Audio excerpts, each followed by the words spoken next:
Did you know that the average person will spend 6 years of their life looking down at their phone? The culprit, none other, of course, than social media. 6 years is a long time. That could be spent doing other things such as drawing, hiking, or even talking to your friends.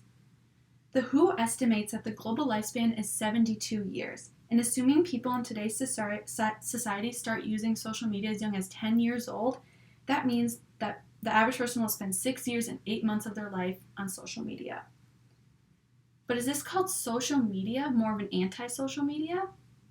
Social media has contributed more to the isolation of people than its original purpose of connecting people. Social media leads to social isolation, exclusion, and results in increased mental health risks. The term social is right in the name, social media. According to Pew Research Center, 7 in 10 Americans use social media to connect. So why is everyone so lonely? In fact, social media has done the opposite of connecting us. It has rather made us feel more alone. Researchers have found that increased social media use leads to an increased amount of social isolation. Social isolation, or SI, can be defined in 2 ways. Objective SI is when one feels socially isolated from people, but they still have those social ties. And subjective SI, which refers to the actual physical isolation from people. SI can cause real harms to your body physically and mentally. It is known that it can lead to disturbances in your body, such as decreased immunity, poor sleep, and poor cognitive function. Other research suggests that SI increases vascular diseases such as coronary heart disease and stroke, and this can also influence gene expression in a way to negatively affect our mental health. A study published in the Personality and Individual Differences journal studied the social media usage and social isolation of a group of adults in a nationally represented sample ages 19 to 32. The study found that social media use and social isolation are strongly associated regardless of personality characteristics. The study also determined that people in this age group, which are college students and young adults entering the workforce, are at a higher risk because they're having rapid changes in their life. Although we all interact on social media differently, we have all felt left out once in a while when we see a post of our friends hanging out without us or even missing out on a cool vacation. This is known as FOMO, or the fear of missing out. In the past few years, FOMO has become an incredibly real phenomenon and can negatively affect our mental well-being.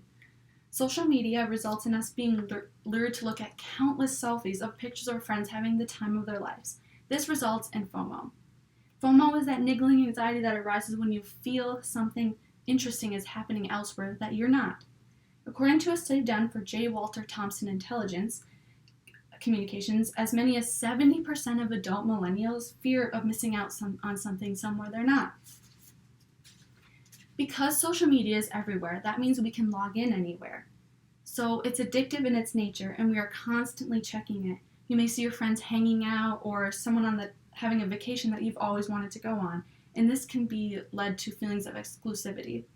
Social media also feeds into our need for social validation, according to Forbes, and this causes a feeling of missing out if we're not logged on. This SI and fear of missing out can result in increased mental health issues such as anxiety, depression, and body image. Countless studies have been done to determine the relation, if any, between social media and increased mental health risks. Studies have shown that anxiety and depression are known to be associated with increased social media use. A downside of social media is that there is trolling and bullying happening. Cyberbullying happens on social media and is associated with depression, anxiety, and increased suicidal thoughts. Results from a study from the University of Pittsburgh School of Medicine showed that the time young adults spent on social media, the more they reported symptoms of depression. It's common that what you see on social media is what others want you to see. What is shown on your feeds is what is called a highlight reel of the happiest and most best times that people are having. This isn't accurately representing reality and gives us idealized representations of our peers' lives, so it seems like they live a happy, more successful life than us, according to the American Journal of Preventive Medicine, and this could result in those increased mental health risks. Body image can also be affected by social media use. A study published in the journal Body Image examined the effects of social media on perceived body image. The study looked at the social comparison theory, and that's how you compare yourself to others.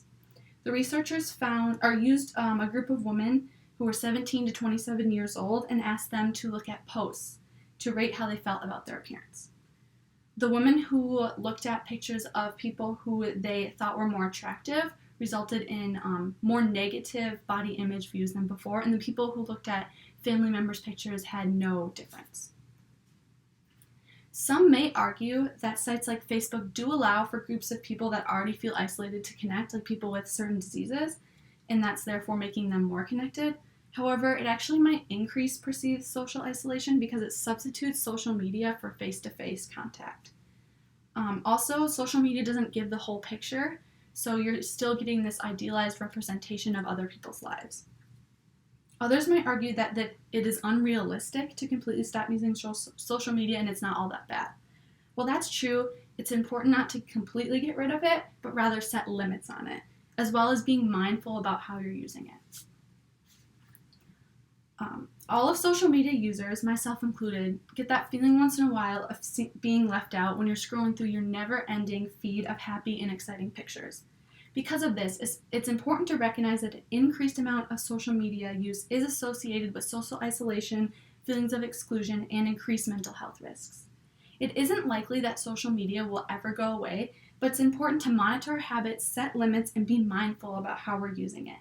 Instead of being attached to our phone 24/7, why don't we go out and live that happy and exciting life we see broadcasted all over our feeds and go out and explore?